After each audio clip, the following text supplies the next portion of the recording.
Bongbong Marcos resign na, Bongbong Marcos, para walang gulo at magpahinga ka muna o magpagaling ka muna sa pag-adik mo.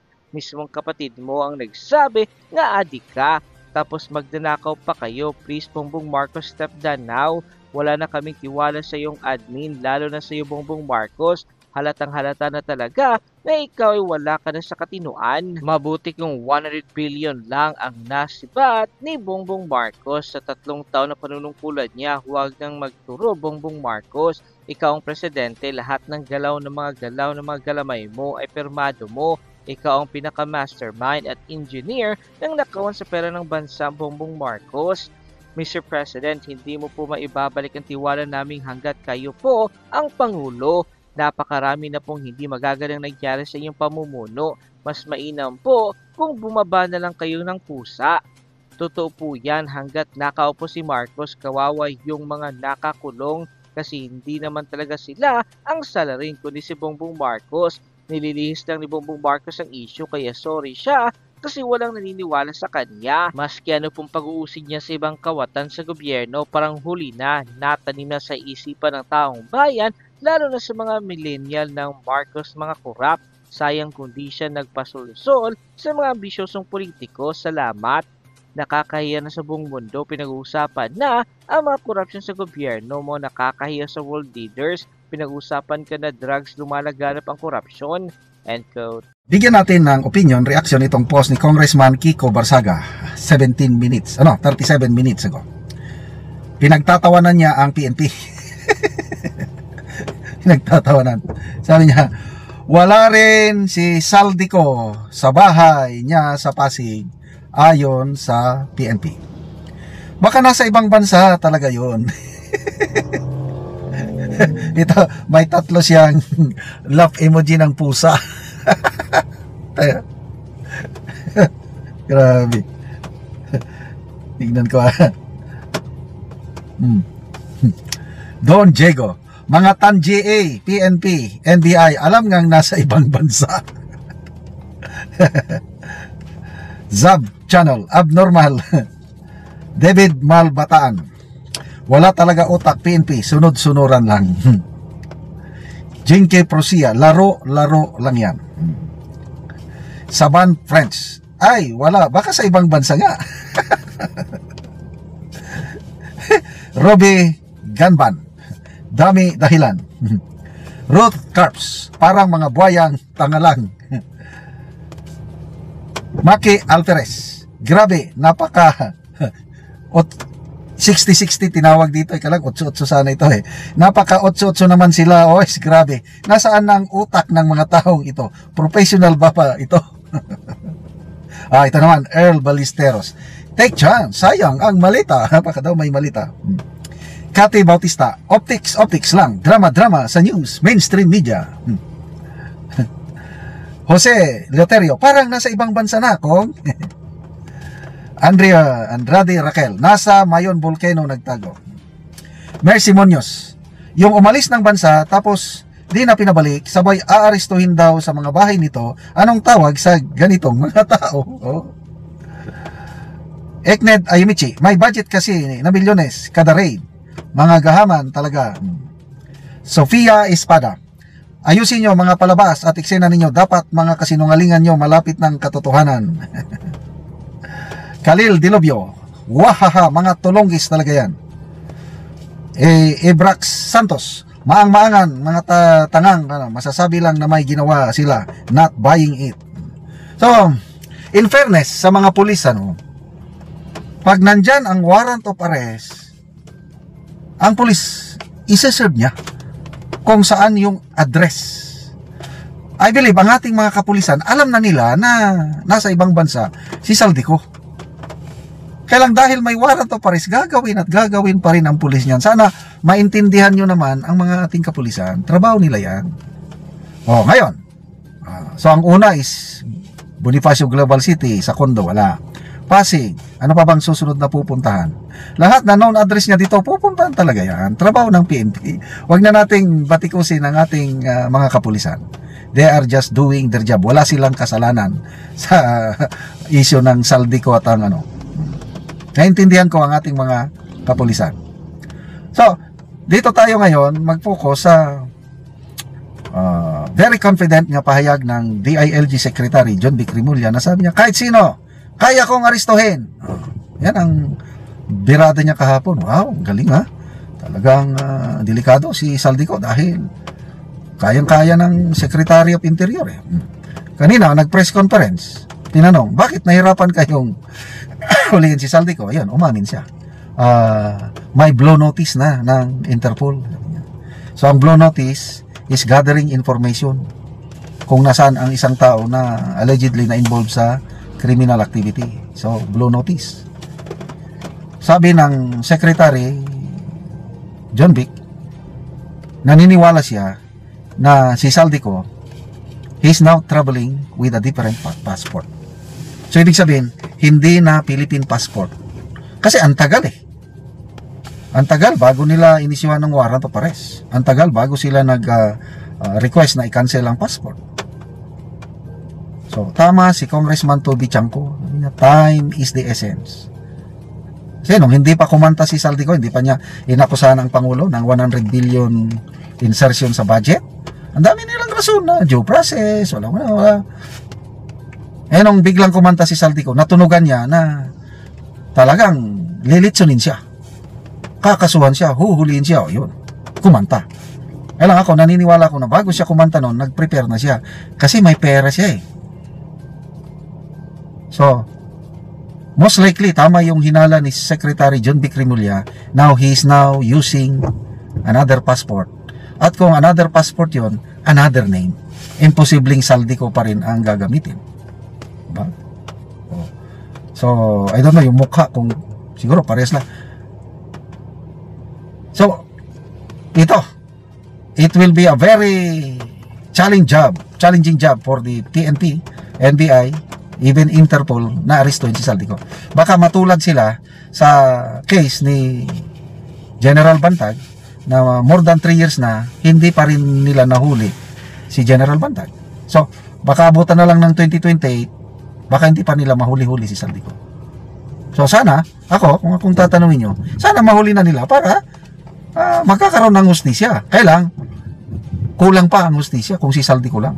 Dami pa niyang mga kasamaang mambabatas, lalo na yung nasa taas niya. Kasi sabi ni Atty. Guanzon, may nag-utos, may nagplano, may nag-implement.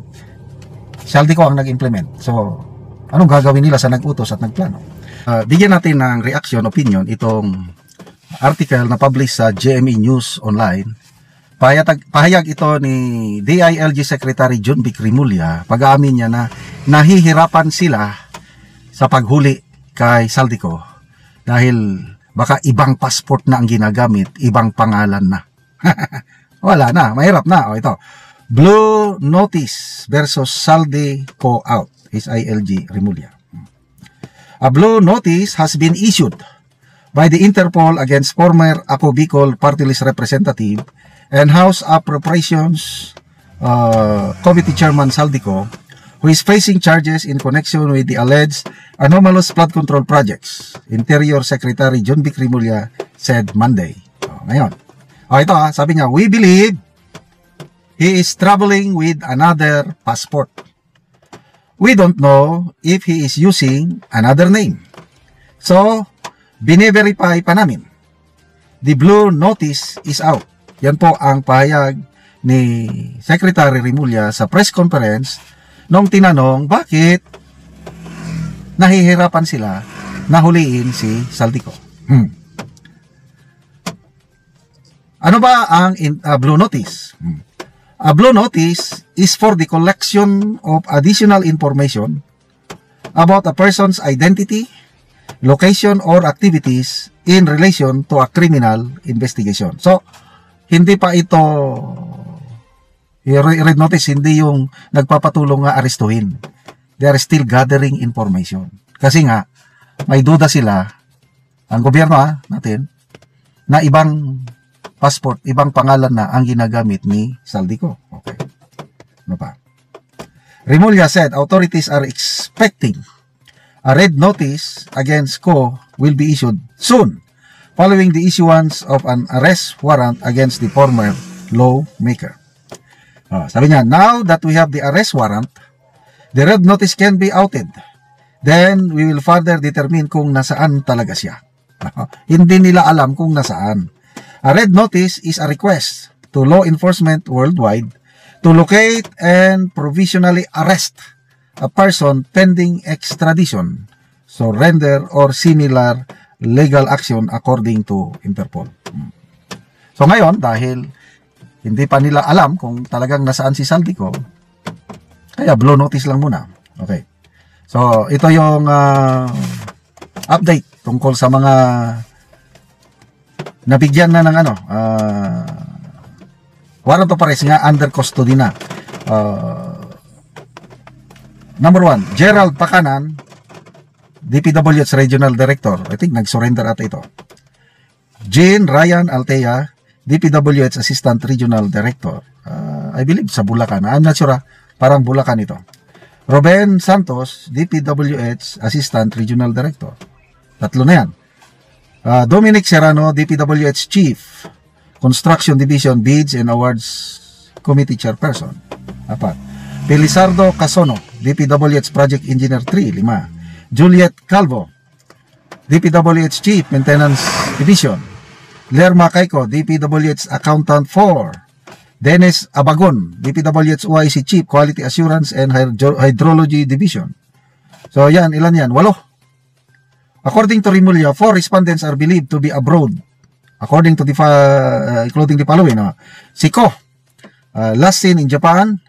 Aderman Alcazar, President ng SunWest. Cesar Benaventura, Treasurer ng SunWest. Montrexis Tamayo, DPWH OIC Chief Planning Design Division. Alcazar, Benaventura, and Tamayo have been reached out to authorities and are expected to be repatriated in the Philippines. Si Saldico na lang daw. Save for Saldico, the other members who are believed to be abroad have made contact with our law enforcement agencies and are expected to show up at the embassy and begin immediate repatriation. They have done so voluntarily, informing us of their whereabouts, and we inform them of their right to proceed immediately. NBI officer in charge Angelito Magno said the agency is investigating the alleged stay of one of the arrested person, Abagon, in a house supposedly owned by a local official in Bonsod, Oriental, Mindoro. Okay, so anong mangyayari? Kaya ba nilang arestuhin si Saldico? Kasi nagpahayag si Secretary Rimulya in a very confident manner, kaya kong arestuhin kahit sino. Yun. So, ito ngayon, matetestingan ang galing ni Secretary Rimulya sa paghuli kay Saldico. Yung kapatid niya noon, si SOJ Boying Rimulya, napalpak hanggang ngayon, hindi pa niya naaresto si DJ Gerald Bantag. So, baka matulad siya sa kanyang kapatid. Follow my footstep, my brother. Kung ako yung tatanungin, ako naniniwala na si Saldico, meron na siyang bagong passport. At iba na ang kanyang pangalan. Basta may pera ka. Hindi maglalakas loob si Saldico na mag-akusa kay PBBM at kay Martin Romualdez ng ganong katindi kung hindi siya nakahanda. Kaya, baka nasa ibang bansa na siya ngayon na walang extradition treaty. So, ibig sabihin, walang magagawa ang Interpol sa kanya kung nasa bansa siya na walang extradition treaty ang Pilipinas. Ito, may bagong video si Saldico. Grabing pasabog. Binulgar na niya talaga ang iba pang nalalaman niya tungkol sa administrasyong ito. Palaban na siya, hindi na siya natatakot. Sabi niya, mga kababayan, narito po ang mas detalyadong na kwento tungkol sa nabanggit na 56 billion na deliveries para kina dating Speaker Martin Romualdez at Pangulong Bongbong Marcos Jr. Sa simula ng kanyang video is palalabasin daw siyang terorista ng administrasyong ito. Ituturing siyang isang terorista. Okay, pakinggan natin siya. Na ako ay isang terorista sa loob at labas ng Pilipinas. Para mailibing ako kasama ang katotohanan kahit saan man ako pumunta. Sinabi na agad sa akin Speaker Romualdez na kailangan ko makapag-deliver ng 2 billion pesos kada buwan para sa pagdi-deliver ng male-maletang pera patungo sa bahay ni Speaker.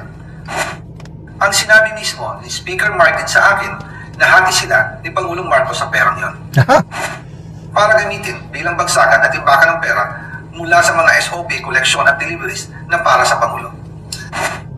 Huwag mo akong pigilan sa mga insertions ko.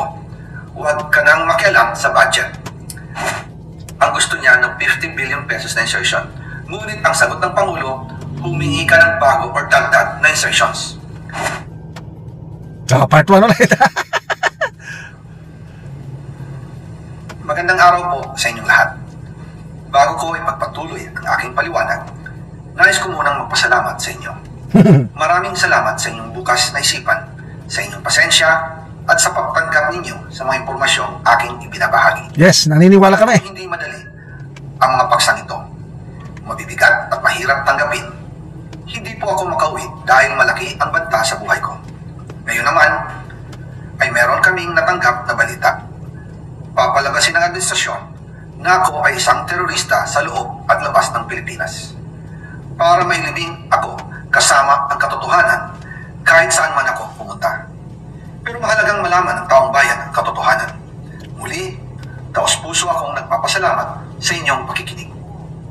Una po sa lahat, sinasabi ng ICI at ni Henry Alcantara na 21 billion pesos daw ang napunta sa akin. Hindi po totoo yun. Wala akong natanggap na ganyang halaga. Ang totoo, mula 2022 hanggang 2025, ang kabuuang pera na dumaan sa akin para ibigay kay Pangulong Bongbong Marcos at kay dating Speaker Martin Romualdez ay umabot sa 56 billion pesos at hiwalay pa dyan ang 100 billion pesos insertion ng Pangulo sa 2025 budget. Pati na rin ang 97 billion pesos flood control insertion na inilagay sa NEP ng 2026 national budget. Balikan natin kung paano ito nagsimula. Noong 2022, kakaupo ko pa lang bilang chairman ng House Committee on Appropriations, sinabi na agad sa akin ni Speaker Romualdez na kailangan ko makapag-deliver ng 2 billion pesos kada buwan. Makalipas ang ilang araw, tumawag sa akin si Yusek Bernardo. Sabi niya, kailangan ng tulong ng Bulacan sa problema nila sa baha. Pinapunta niya sa opisina ko sa Kongreso si DPWH District Engineer Henry Alcantara. Sa naging meeting namin ni Alcantara, siya mismo ang nag-offer kung paano ang hatian sa mga proyekto ng DPWH. 22% para kay Speaker Romualdez, 2% para kay Yusek Bernardo, at 1% para sa kanya. Doon po nagsimula ang tinatawag nilang deliveries. Ang sistema po ay ganito. Ang mga tao ni Henry Alcantara ay nakikipag-ugnayan sa mga tao ko na sina Paul Estrada at Mark Tigsay. Sila ang tumatanggap na pera mula sa mga tao ni Alcantara. Minsan sa bahay ko sa Valle Verde, minsan naman sa BGC parking. Pagkatapos nilang makuha ang pera, sila Mark at Paul naman ang nag-aayos o nakikipag-coordinate sa tauhan ni Speaker Martin Romualdez na si Jocelyn Sereno para sa pagdi-deliver ng male-maletang pera patungo sa bahay ni Speaker. Una, sa North Forbes Park sa McKinley Drive at nang lumipat siya sa number 14 Nara Street, South Forbes Park. Gusto ko pong linawin, hindi ako nakikialam sa mismong proseso ng paghatid. Dumaan lang po sa akin ang pera na agad dinideliver kay Speaker Romualdez. Ako lang po ang nagko-confirm sa text kay Speaker kapag nadala na ang pera sa bahay niya. At lahat ng ito, mula sa unang utos noong 2022 hanggang sa huling delivery noong 2025. Umabot sa mahigit 55 billion pesos plus ang naihatid sa bahay ni dating Speaker Martin Romualdez. Madalas hindi nabubuo ang hinihinging 2 billion pesos bawat buwan ni Speaker, kaya iyan ang final total. Ang sinabi mismo ni Speaker Martin sa akin na hati sila ni Pangulong Marcos sa perang yon. Ang listahan ng mga deliveries na ito, kung kailan, magkano, at saan dinala, ilalabas ko po kasabay ng video na ito. Yun, kompleto. Noong November 2024, habang nasa proseso kami ng pagtatalakay ng budget, nakipag-meeting sa amin ni Speaker Martin, si Yusek Jojo Cadiz. Sabi niya, masama raw ang loob ni Pangulong Marcos, wala raw siyang natatanggap na remittance. At dahil laging napapagalitan si Speaker Martin ng Pangulo mula Setyembre hanggang November, inutusan niya ako na mag-deliver ng 1 billion pesos para kay BBM. Ayon pa kay Yusek Jojo, nang ipaalam niya ito sa Pangulo, ang utos sa kanya ng Pangulo ay mag-ingat at siguraduhin si Yusek Jojo lang ang maghahatid.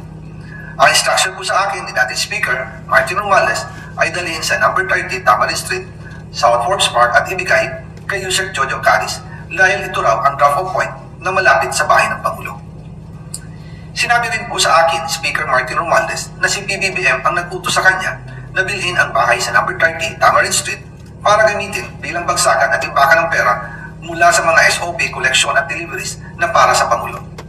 Noong December 2, 2024, personal kong i-deliver ang 200 million kay Yusek Jojo Cadiz sa number 30 Tamarind Street, South Forbes Park.